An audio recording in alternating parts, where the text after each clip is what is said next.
e rangaʻanga āinei tētaʻi I raveʻia ana I roto nei I te Kūki ʻAirani.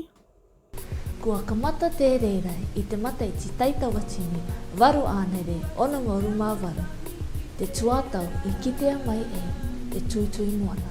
I nā rā, kua riro te rangaʻanga te raveʻia I te HMS Challenger. Mei te mataʻiti taitawatini waru ānere I te ngauru mā rua, ki te taitawatini waru ānere I te ngauru mā ono, I te ʻakapāpū mei te aa te maʻata o tēia tuitui ki raro I tō tātou Moana.